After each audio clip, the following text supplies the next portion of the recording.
స్తోత్రము. మీ అందరికీ వందనాలు. ఈ దినము కొరకై ఏర్పాటు చేయబడిన వాక్య భాగము అపోస్తల కార్యములు 5వ అధ్యాయం 9వ వచనం. అందుకు పేతురు, ప్రభు యొక్క ఆత్మను శోధించుటకు మీరెందుకు ఏకీభవించితిరి? ఇదిగో నీ పెనిమిటిని పాతిపెట్టిన వారి పాదములు వాకిటనే ఉన్నవి, వారు నిన్నును మోసుకొని పోదురని ఆమెతో చెప్పెను. ఆమె దేవునికి స్తోత్రం. హల్లెలూయా, హల్లెలూయా. మన ప్రభువును ప్రియరక్షకుడైనటువంటి యేసుక్రీస్తు దివ్యనామములో శాంతి టీవీలో ప్రసారం అవుతున్నటువంటి ఆయన హెచ్చవలసి ఉన్నది, హీ మస్ట్ ఇంక్రీజ్ అనేటువంటి అనుదిన ఆత్మీయ కార్యక్రమ వీక్షకులైన మీ అందరికీ ప్రత్యేకమైన అభినందనలు తెలియజేస్తూ మీ అందరికీ వందనాలు తెలియజేస్తున్నాను. హల్లెలూయా, స్తోత్రం. ప్రభు మిమ్మల్ని దీవించునుగాక. మీ అమూల్యమైన సమయాన్ని కేటాయించి కొద్దిసేపు దేవుని వాక్యము విందామనేటువంటి ఒక మంచి ఆలోచనతో మీరు టీవీ సెట్స్ ఆన్ చేశారు, లేకపోతే యూట్యూబ్ ఈ ఛానల్ శాంతి టీవీ నెల్లూరు అనే ఛానల్ ఓపెన్ చేశారు. అందును బట్టి నేను ప్రభు నామాన్ని మహిమపరుస్తాను. మీరు సబ్స్క్రైబ్ చేశారు కనుక, మీరు బెల్ ఐకాన్ ప్రెస్ చేశారు కనుక, మీకు నోటిఫికేషన్ వచ్చింది కనుక మీకు చూసే అవకాశం దొరికింది. ఇప్పుడు ఈ దినాల్లో బోల్డ్ ఛానల్స్, బోల్డ్ ప్రోగ్రామ్స్, చాలామంది దైవజనులు, చాలా కార్యక్రమాలు ఉన్నాయి. ఒకరోజు ఇవన్నీ ఉండకపోవచ్చు. స్తోత్రం. క్రైస్తవ వ్యతిరేక పార్టీలు అధికారంలోకి వచ్చాయనుకోండి, ఎవరు ఏంటి అనే దాని గురించి దయచేసి అడగొద్దు. అలా వచ్చినప్పుడు, వీటన్నిటి మీద రెస్ట్రిక్షన్స్ వచ్చినప్పుడు, నిషేధాలు వచ్చినప్పుడు, మనం ఏం చేయలేని పరిస్థితి వచ్చినప్పుడు, ఊరికే ఇంట్లో కూర్చొని చదువుకోవడం, బైబిల్ చదువుకోవడం, ప్రార్థన చేసుకోవడం తప్ప, ఒకప్పుడు చైనాలో వచ్చిన పరిస్థితి లాంటిది మనకు వస్తే, ఈ యూట్యూబ్ ఛానల్స్లో ఉన్నవారంటే ఆ ఓల్డ్ మెసేజెస్ అన్నీ మొత్తం డిలీట్ చేసేసారు అనుకోండి, వాక్యము దొరకని క్షామం ఏర్పడేటువంటి రోజు వస్తుంది. యెహోవా వాక్కు దొరకనటువంటి కాలం. బుక్స్ ఉంటే ఉండొచ్చు, ప్రసంగాలు ఉంటే ఉండొచ్చు. దాన్ని నేను ఇలా కూడా వ్యాఖ్యానిస్తున్నాను. ప్రసంగాలు ఉంటే ఉండొచ్చు, కానీ ప్రసంగాలలో ప్రత్యక్షత లేనటువంటి, దైవ ప్రత్యక్షత లేనటువంటి, వాక్య ప్రత్యక్షత లేని, లోగోస్ ఉంది కానీ రేమా లేని రోజులు. స్తోత్రం. మోగేడి కంచు గనగడలాడేటువంటి తాళము లాంటి ప్రసంగాలు, అనగా ఏదో ప్రసంగం చేయాలి కాబట్టి ప్రసంగం, పాటలన్నీ అయిపోయినాయి, ఆరాధన అయిపోయింది, ఇప్పుడు నెక్స్ట్ ప్రసంగం అనే సిస్టమ్ కాబట్టి ఇక తప్పదు అని ప్రసంగిస్తున్నారు. చాలా ప్రసంగాలు ఎందుకు చేస్తున్నారు వీళ్ళు? నేను మన మధ్యకాలంలో ఒక ప్రసంగం టైటిల్ అవి ఇంట్రెస్టింగ్గా ఉండేసరికి సుమారు 1 గంట 40 నిమిషాలకు పైగా ఉన్నటువంటి ప్రసంగం అది. పెద్ద దైవజనుడు ఆయన, కేరళలోని దైవజనుడు. విందామని చూస్తూ ఉంటే ఆ ఎత్తుకున్న మూలవాక్యం కొద్దిసేపు చెప్పాడు, మళ్ళీ అదంటాడు, ఇదంటాడు, ప్రవచనాలు అంటాడు, అంతా డైవర్ట్ అయిపోయి ఎందుకు ఇలాగా అని అనిపించింది. ఒకవేళ పరిశుద్ధాత్మ దేవుడే మనల్ని దారి మళ్లించుంటే దట్స్ ఓకే, కానీ మనంతటా మనం ఎమోషనల్కి గురైపోయి మనం దారి మలుతున్నాం. మనం అంటే సేవకులమైన అనేకులు. కాబట్టి జాగ్రత్త. మన ముందు దాహముతో ఉన్న ప్రజలు ఉన్నారు, దాహం లేనోళ్ళు కూడా ఉన్నారులేండి, అది వేరే విషయం. మీటింగ్లకు వెళ్ళినా ఈటింగ్ల గురించి ఆలోచించే ప్రజలు ఉన్నారు. ఎంత తొందరగా మీటింగ్ అయిపోవాలి, పాటలు ఎంతసేపు అయినా పాడుకుంటారు, కానీ సందేశానికి మాత్రం అవకాశం ఇవ్వరు. ఎక్కడికి వెళ్ళినా ఇదే సమస్య. దేవుని స్తోత్రం. హల్లెలూయా. కనుక దేవుని వాక్యానికి ప్రాధాన్యత ఇద్దాం. దేవుని వాక్యం విరివిగా దొరుకుతుందని అలక్ష్యం చేయకుండా దేవుని స్తోత్రం చెప్తూ, స్వీకరిస్తూ, వింటూ, ఆత్మీయంగా బలపడుతూ ముందుకు సాగుదాం. రండి, మన టైం అయిపోతుంది కనుక మనం దేవుని వాక్యాన్ని ధ్యానించుకుందాం. స్తోత్రం. నిన్నటి దినము అపోస్తల కార్యములు 5వ అధ్యాయము 9వ వచనం నుంచి కొన్ని విషయాలు మనం ఆలోచించాం. ఇదిగో అంటున్నప్పుడల్లా, హలో, ఇదిగో మిమ్మల్నేనండి, ఇదిగో అంటున్నాము అంటే బీహోల్డ్, చూడండి, నా వైపు చూడండి, వెనక్కి చూడండి, మీ శ్రద్ధను ఇటువైపు తిప్పండి అని అర్థం.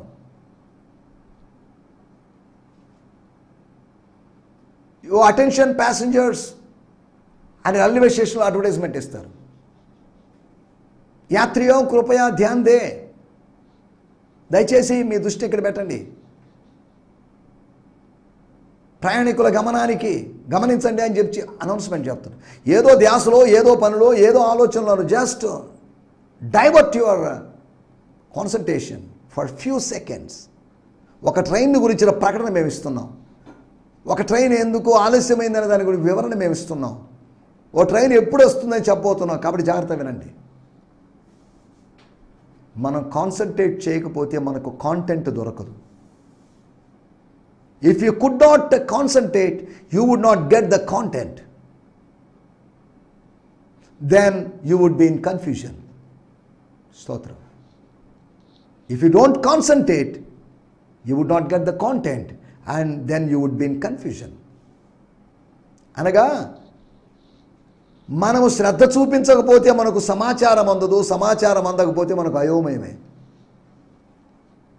మనము శ్రద్ధ చూపించకపోతే మనకు సమాచారం అందదు, మనకు సమాచారం అందకపోతే మనకు సమాధానం దొరకదు.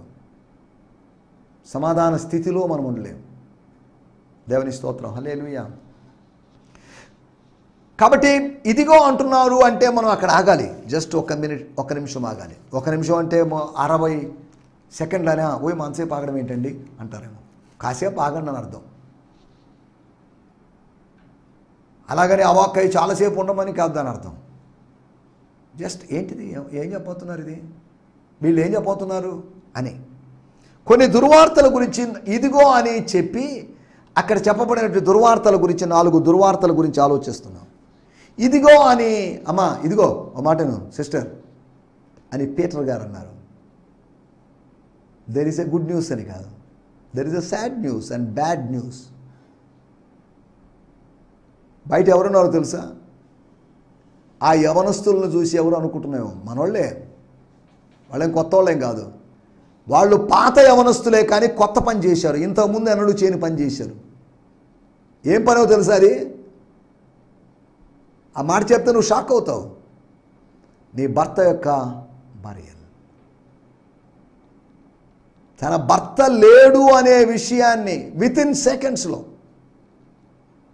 నేను గత ఎపిసోడ్లో చెప్పినట్లుగా స్తోత్రం, మెడికల్ శాస్త్రం ప్రకారంగా టాకోట్ సుబో అనే సిండ్రోమ్, లేకపోతే బ్రోకెన్ హార్ట్ సిండ్రోమ్, దాని బహుశా ఏమో కూడా అదే సిండ్రోమ్ వచ్చి ఉంటుంది. అదే షాకింగ్ న్యూస్. అది షాకింగ్ న్యూసే, అది సింపుల్ న్యూస్ ఏం కాదు. అదేంటండి ఇది కళ నిజమా? అది ఎలా చనిపోతాడైనా? బాయ్ చెప్పిండాడు, మళ్ళీ కలుసుకుందాం, నువ్వు కూడా త్వరగా వచ్చి అన్నాడు. మనం వచ్చేటప్పుడు అందరూ మన గురించి గుసగుసగా మాట్లాడుతూ మంచి దంపతులు అంటే వీళ్ళనండి. బర్నబా ఒకడే ఇచ్చాడు, బర్నబా భార్య కలిసి రాలేదు. వీళ్ళు జంటగా చేశారు ఈ కార్యం. బర్నబాకి మాత్రమే వెళ్ళే పొగడ్త ఇక్కడ అననీయ భార్య సప్పీరా కూడా దొరికే అవకాశం ఉంది. పొగడ్త దొరకడానికి ముందే ప్రాణాన్ని పోగొట్టుకుంది. సంపాదించుకుంది మంచిదే, దాచుకుంది మంచిదే, దాచుకున్న దాన్ని అనుభవించలేదు, పాదాల దగ్గర పెట్టడం ద్వారా పొగడ్తను పొందలేదు. చాలామంది పరిస్థితి అంతే. మరలా చెప్తున్నాను, దాచుకోవడం వల్ల దానివల్ల ఏం ప్రయోజనం పొందుకోలేదు. అలాగని ఇవ్వడం ద్వారా ఎటువంటి పొగడ్త కూడా పొందలేకపోయారు. బర్నబాకి పొగడ్తలు వచ్చాయి. బర్నబాకి కొత్త పేరు వచ్చింది. హెచ్చరిక పుత్రుడు, సన్ ఆఫ్ కంఫర్ట్ అనేటువంటి పేరు వచ్చింది. మాకు కూడా ఏదో పేరు వస్తుంది, మంచి పేరు రావచ్చు, వాళ్ళకు ఉన్నది మంచి పేరే. కానీ ఒక కొత్త నేమ్, కొత్త టైటిల్. స్తోత్రం. బెస్ట్ గివర్స్ అనో, బెస్ట్ గివింగ్ కపుల్ అనో. కానీ దే మిస్డ్ ఎవ్రీథింగ్. అలా ఎవరికి ఇచ్చారని కాదు నా మాటలకు ఉద్దేశం. ఇచ్చేటువంటి సిస్టమ్ వీళ్ళతో బహుశా ఆగిపోయిందేమో అనిపిస్తుంది నాకు. ఇక ఎవరు ఇవ్వడానికి ముందుకు రావడం లేదు. ఒకవేళ పొరపాటున ఏదన్నా దాగినా చేసినా, పొరపాటున ఏదైనా ధనం దాగినా కానీ ఎందుకు వచ్చిన తలనొప్పులు అనే ధోరణి ఏర్పడింది. ఇవ్వడానికి ఒక పెద్ద బ్రేక్. ఈ రోజులో బ్రేక్ త్రూ జరగాలి, కానీ బ్రేకులే జరుగుతున్నాయి. నువ్వు బ్రేకుల్లోంచి బ్రేక్ త్రూ ఎక్స్పీరియన్స్లోకి రావాలి. బ్రోకెన్ స్టేజ్లో నుంచి, బరీడ్ అయినటువంటి స్టేజ్లోంచి బర్త్ స్టేజ్లోకి రావాలి. బరీడ్ స్టేజ్లో, బర్న్ అయిన స్టేట్లోంచి కాదు, బర్త్లోకి రావాలి. బరీడ్ నుంచి బర్త్లోకి. స్తోత్రం. హల్లెలూయా. బ్రోకెన్ స్టేజ్లోంచి బ్రేక్ త్రూలోకి. బ్రేక్ త్రూ దేవుడి దగ్గర నుంచి వస్తుంది. ఒక ఆట విడుపు, ఒక చేంజ్, ఒక నెక్స్ట్ లెవెల్ ఎక్స్పీరియన్స్. సరే, దేవుని స్తోత్రం. హల్లెలూయా. పాతి పెట్టినటువంటి పడుచు వారిని గురించి బ్యాడ్ న్యూస్. అంటే పాతి పెట్టడం బ్యాడ్ న్యూస్ అని కాదు, వాళ్ళు వచ్చి బహుశా ఆంటీ గారు, ఆ సిస్టర్ గారి యొక్క ఫ్యూనరల్ చేయడానికి కూడా రెడీగా ఉన్నారు. What next? బాబు మీరు ముగిచేసి రండి, I will wait for you. Sister వస్తుంది, సిస్టర్ని కూడా మీరు తీసుకొని పోవాల్సి వస్తుంది. అదేంటి సార్ ఇది? అంతేనమ్మా, మీకు ఇప్పుడు అర్థం కాదు, ఈ కుర్రోళ్ళు కదా, మీకు ఇప్పుడు అర్థం కాదు, మీకు అర్థమవుతుంది లేండి అని పేతురు అని ఉంటాడు. Go and do your duty. నేను ఎవరు చెప్పొద్దు, ఇలాగ ఉంచండి. ఇలా మనుషులను చంపుతున్న సంఘం అని తెలిస్తే ఈ సంఘం యొక్క మనుగడకే ప్రమాదం ఏర్పడే అవకాశం ఉంది. కాబట్టి వద్దు, మీరు దాని గురించి ఏం చెప్పొద్దులేండి. యూదా మతంలో మనుషులు బ్రతుకుతుంటే యూదా మతాన్ని విడిచి వెళ్ళినటువంటి అపోస్తుల మతంలో ప్రజలు చస్తున్నారు. What is this? మా మతంలో జంతువులు చచ్చిపోతున్నాయి, మనుషులు బ్రతుకుతున్నారు. కానీ వాళ్ళ మతానికి వెళ్తే మనుషులు చస్తున్నారు, జంతువులు బ్రతుకుతున్నాయి. కాబట్టి మా మతమే బెస్ట్. ఎవరు దయచేసి యూదా మతాన్ని వదిలిపెట్టిపోవద్దు. ఇది తల్లి సంఘం లాంటిది, ఇది తల్లి లాంటిది అని ఇలాగా కట్టుకథలు, పిచ్చి మాటలు చెప్పి వాళ్ళని నేటి మత ఛాందస్యవాదులు అడ్డుకుంటున్నారు. మత స్వాతంత్ర్యం ఉంది. ఎవరు ఏ మతానైనా అవలంబించనివ్వండి, నో ప్రాబ్లం. బోధనలో ఉన్న వ్యత్యాసాలు ఉన్నాయి, వీటిని మనం గమనించాలి.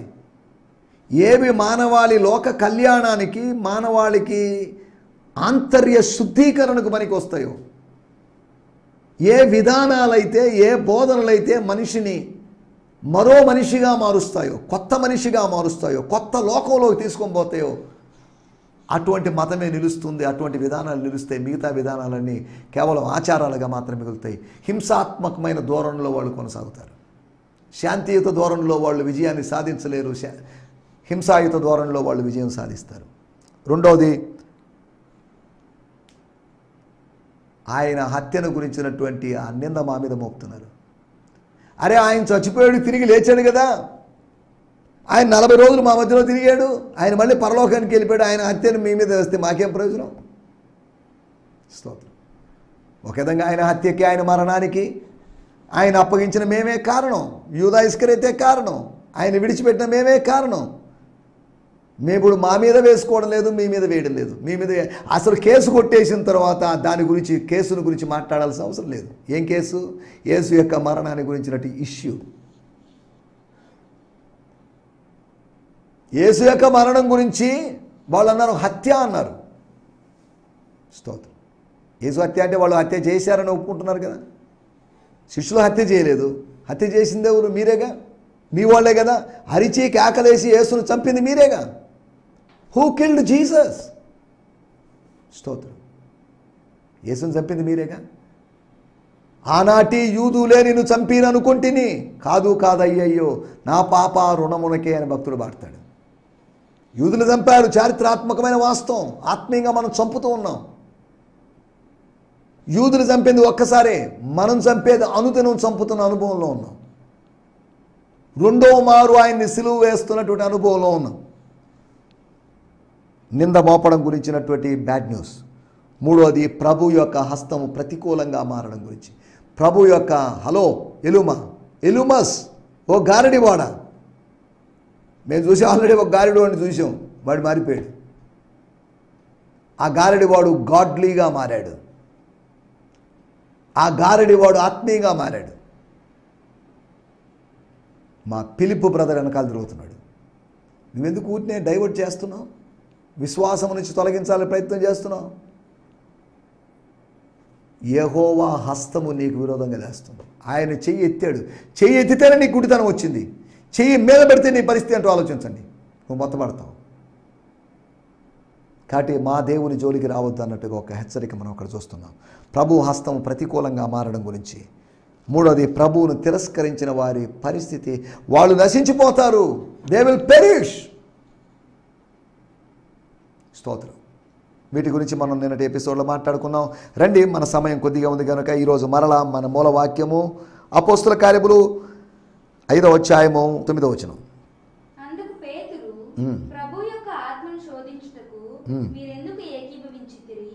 ఇదిగో నీ పెనిమిటిని పాతిపెట్టిన వారి పాదములు వాకిటనే ఉన్నవి, వారు నిన్నును మోసుకొని పోదురని ఆమెతో చెప్పారు. స్తోత్రం. హల్లెలూయా. స్తోత్రం. ఇదిగో అనే దగ్గర ఉన్నటువంటి 4 బ్యాడ్ న్యూస్ల గురించి మనం చెప్పుకున్నాం. కానీ ఈ ఎపిసోడ్లో మనం ఇదిగో అనే దగ్గర ఉన్నటువంటి 7 గుడ్ న్యూస్ల గురించి మనం మాట్లాడుకోబోతున్నాం. నిన్న 4 బ్యాడ్ న్యూస్లు, ఈరోజు 7 గుడ్ న్యూస్లు. అనగా బ్యాడ్ న్యూస్ల కన్నా 3 గుడ్ న్యూస్లు అధికంగా ఉన్నాయి. ఇదిగో లోక పాపములు మోసుకొని పోవు దేవుని గొర్రె పిల్ల. It's a good news for us. ఇదిగో ప్రజలందరికీ కలగబోవు సంతోషకరమైన సువర్తమానం నేను మీకు గుడ్ న్యూస్. యూదులకు మాత్రమే కాదు, ప్రజలందరికీ. ఇదిగో యుగ సమాప్తి పర్యంతము నేను మీతో కూడా ఉన్నాను. 3 ఇదిగోలు మీకు జ్ఞాపకం చేశాను. బీ హోల్డ్స్ మీకు జ్ఞాపకం చేశాను. దేకో, హలో బాయ్, జరా టైరో, రుకో బాయ్ అని చెప్తున్నట్టుగా, ఎక్స్క్యూజ్ మీ అని అంటున్నట్టుగా. లేకపోతే కీర్తన గ్రంథాల్లో అక్కడ మనకు కనిపించే సెలా, జస్ట్ అదొక ఇంటర్లోడ్. లేకపోతే ఆ ప్రధాన గాయకునికి సార్ ఇక్కడి నుంచి ట్యూన్ మారింది, లేదా నెక్స్ట్ స్టాంజా స్టార్ట్ అయింది అని ఏదో మ్యూజికల్గా ఏదో తెలియజేసేటువంటి విషయం అది. అలాగే ఇక్కడ కూడా ఇదిగో అనేటువంటి మాట, బీ హోల్డ్. బీ హోల్డ్ అంటే బీయింగ్ హోల్డ్ అని అర్థం. చూసాం, మర్చిపోయాం, ఒకసారి చూసాం, జస్ట్ లుక్ చేసాం, కానీ రెండోసారి చూస్తున్నాం. Being and holding. చూసి పట్టుకున్న స్థితిలో. నేను చూశానండి, బాగా చూశానండి, ఎర్రటి వ్యక్తేనండి, హైట్గా ఉన్న వ్యక్తేనండి, బట్టతల వ్యక్తేనండి, అలా కొన్ని గుర్తులు అలాగ ఉండిపోయినాయి. సరే, కొన్ని శుభవార్తలు. అందరికీ శుభవార్తలు వినడం ఇష్టం, అశుభవార్తలు వినడం ఎవరికి ఇష్టం లేదు. కొన్ని శుభవార్తలు మీకు జ్ఞాపకం చేయబోతున్నాను. 5వ అధ్యాయం 25వ వచనం. అపోస్తుల కార్యములు 5వ అధ్యాయం 25వ వచనం. స్తోత్రం. స్తోత్రం. అప్పుడు ఒకడు వచ్చి,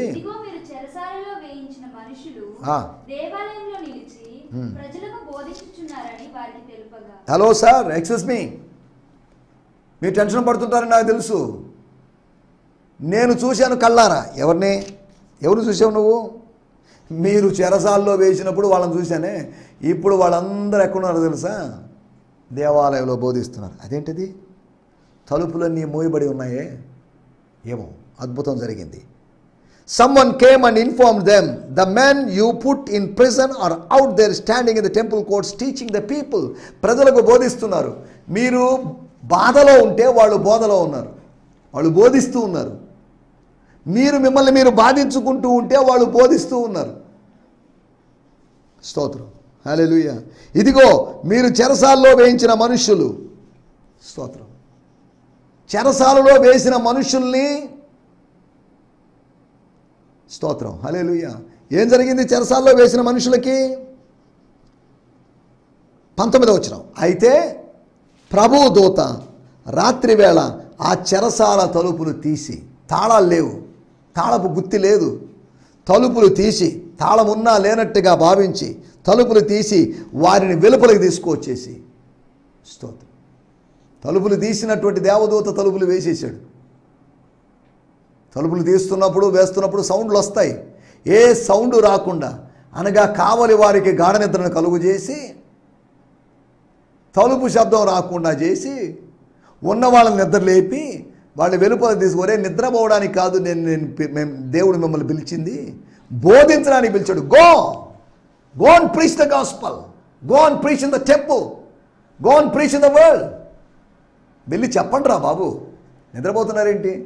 జైల్లో వెళ్ళాలని నిద్రపడుతుంది. బుద్ధిందా మీకు? కొత్త ప్రదేశంలో నిద్ర పట్టకూడదు కదా, అయినా ప్రశాంతంగా నిద్రపోతున్నారేంటిది? గుళ్ళో నిద్రపోయేదేంటి? చర్చికి వచ్చి నిద్రపోయేదేంటి? ప్రసంగం వింటూ నిద్రపోయేదేంటి? What is this? Go and preach about this life. ఈ జీవాన్ని గురించి, ఈ అద్భుతమైన జీవాన్ని గురించి, విడుదల అనుభవించేటువంటి జీవితాన్ని గురించి, దేవదూత సహాయం పొందినటువంటి ఈ జీవాన్ని గురించి ప్రీచ్ టు ఎనీవన్. కన్నాలేసి తలుపులు పగలగొట్టి తాళాలు పగలగొట్టి బయటకు వచ్చిన వాళ్ళు కాదు, స్వర్గం సహాయం చేస్తే బయటకు వచ్చిన వాళ్ళు. ఎవరు బెయిల్ ఇవ్వడానికి రాలేదు ముందుకి, స్తోత్రం. కానీ స్వర్గం బెయిల్ తీసుకొచ్చింది. స్వర్గము బెయిల్ తీసుకొని జైల్లో వచ్చి బయటికి తీసుకొచ్చింది. ఈ రోజుల్లో కూడా చాలామంది జైల్లో వేయబడుతున్నారు, చాలామంది అన్యాయంగా బాధించబడుతున్నారు. వాళ్ళందరికీ దేవుడు విడుదల కలుగు చేస్తాడు. నమ్మకస్తుడిగా నువ్వు నిలబడితే, నువ్వు ప్రకటించేవాడిగా ఉంటే, ప్రకటించకూడదనేటువంటి ఆజ్ఞను విస్మరిస్తే, ప్రకటించడానికి సిగ్గుపడకుండా ఉంటే దేవుడిని బయటికి తీసుకొస్తాడు. స్తోత్రం. ఒకళ్ళు నువ్వు జైల్లో వేసినా, జైల్లో దేనికి వేశాడో తెలుసా? ప్రభుత్వాన్ని దూషించడానికో, ప్రభుత్వానికి వ్యతిరేకంగా నినాదాలు చేయడానికి కాదు, స్తుతి పాటలు పాడడానికి. పౌలు సెల్లదే చేశారు. పౌలు చెరసాల్లో ఉంటుండగా ఒకతన్ని కన్నాడు.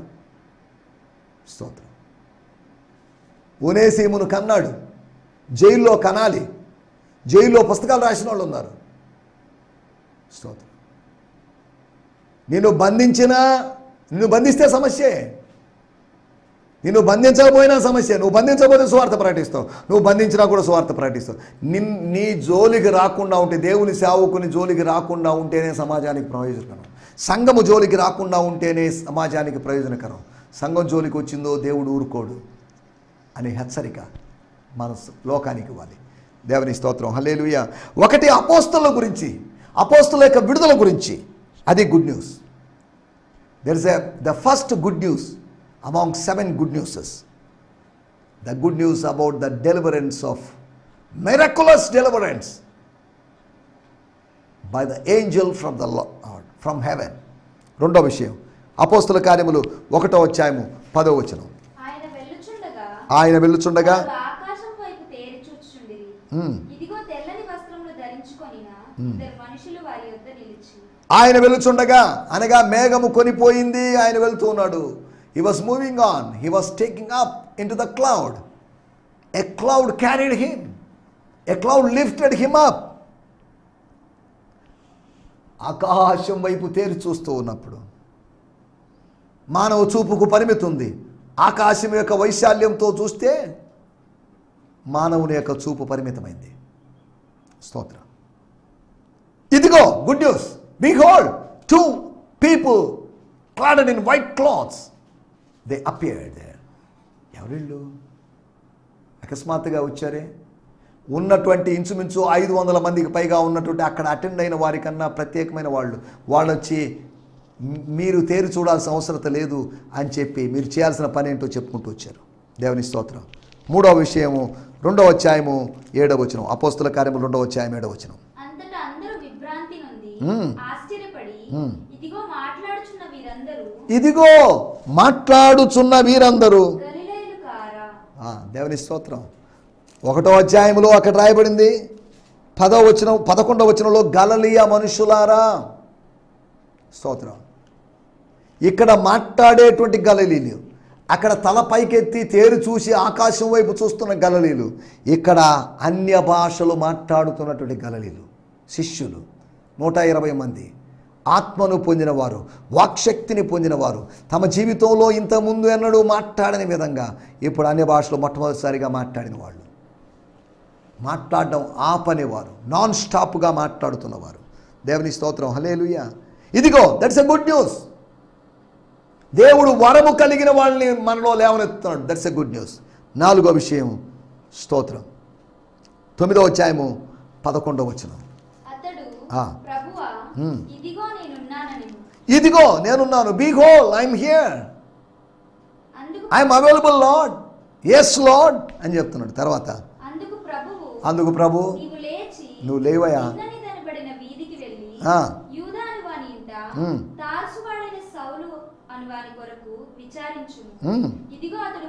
ఇదిగో అతడు ప్రార్థన చేయుచున్నాడు. స్తోత్రం. He was praying man.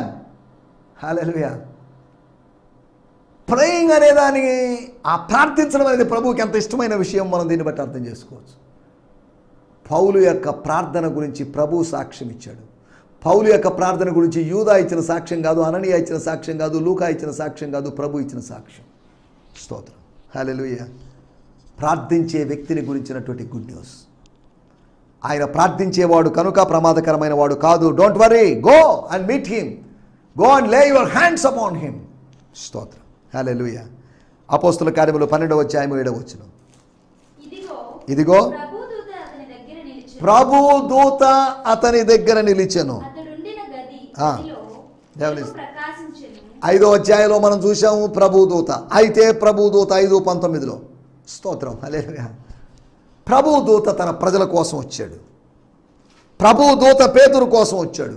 ప్రభు దూత అపోస్తుల కోసం వచ్చాడు. స్తోత్రం. మన కోసం దేవుడు తన దూతలను పంపిస్తాడు. స్తోత్రం. విశ్వాసుల కోసం దేవుడు తన దూతలను పంపిస్తాడు. సేవకులు ఆయన దూతలు. స్తోత్రం. దానియేలు కోసం దేవుడు దూతను పంపించాడు. షడ్రకు, మెషకు, అబేద్నెగోలు అగ్నిలో ఉన్నటువంటి వారి కోసం మనుష్య కుమారుని పంపించాడు. మనుష్య కుమారుని పోలిన వాడిని, లేకపోతే దేవదూతని సింహాల నోళ్లు మూయడానికి. దానియేలు కోసం సింహాల గోలోకి దేవుడు స్వర్గపు దూతను పంపాడు. గాబ్రియల్లో, మికాయేల్లో, ఎవరో మరి సరే ఏదేమన్నా. ఇదిగో ప్రభు దూత, మనుషుల దూత కాదు, రాజదూత కాదు, ప్రభు దూత అతని దగ్గర నిలిచాను. దేవుని స్తోత్రం, హల్లెలూయా. ఒక దైవికమైన సాన్నిధ్యం. అపోస్తుల కార్యములు 13వ అధ్యాయము 25వ వచనం. యోహాను తన పనిని నెరవేర్చుచుండగా నేనెవడనని మీరు తలంచుచున్నారు, నేను ఆయనను కాను, ఇదిగో నా వెనుక ఒకడు వచ్చుచున్నాడు. ఇదిగో, హలో ప్రజలారా, ఇదిగో నా వెనకాల ఒకడు వస్తున్నాడు. ఆయన కాళ్ళ చెప్పులు విప్పుటకైనను నేను పాత్రుడను కానని చెప్పాను. He is my master. కానీ నేను ఆయనకు దాసుడుగా ఉండడానికి కూడా అర్హుణ్ణి కాదు, యోగ్యుని కాదు. చిన్న పని చేయడానికి కూడా నేను యోగ్యుని కాదు. ఇదిగో ఒక గుడ్ న్యూస్ చెప్తున్నాడు. ఇదిగో యేసు ప్రభువును గురించినటువంటి వార్త. దేవుని స్తోత్రం. చివరి విషయం నేను చెప్పి ముగిస్తాను. 13వ అధ్యాయము 46వ వచనం. స్తోత్రం. చివరి భాగంలో రాయబడింది, గనుక ఇదిగో మేము అన్యజనుల యొద్దకు వెళుతున్నాము. We are going to preach among gentiles. యూదులారా మీ దగ్గరికి వచ్చాం, సోదరులారా మీ దగ్గరికి వచ్చాం, మీరు రిజెక్ట్ చేశారు కాబట్టి we are going to meet, we are going to evangelise among gentiles. Good news. సిద్ధంగా ఉన్న అన్యజనులు మన కోసం ఎదురు చూస్తున్నారు. దేవుని స్తోత్రం. మన జీవితాల్లో ఇటువంటి గుడ్ న్యూస్లు అనుభవిస్తూ ముందుకు సాగడానికి, శుభవార్త అనుభవాల్లోకి ముందుకు సాగడానికి ప్రభు మనకు సాయం చేయరుగాక. ఆమేన్, హల్లెలూయా, హల్లెలూయా. ఈ సందేశము మీకు ఆశీర్వాదకరంగా ఉందని నమ్ముచున్నాము. ప్రార్థనా అవసరతల కొరకు మమ్మల్ని సంప్రదించవలసిన మా చిరునామా గిద్యోన్ మిషన్ చర్చ్, 6వ వీధి, శాంతినగర్, నెల్లూరు 4, ఆంధ్రప్రదేశ్. పిన్ 524004. మా ఫోన్ నంబర్లు 7036443613 మరి ఒక నంబర్ 9392293010. మా ఈమెయిల్ ఐడి gfihmi2015@gmail.com. దేవుడు మిమ్మును ఆశీర్వదించునుగాక. ఆమేన్.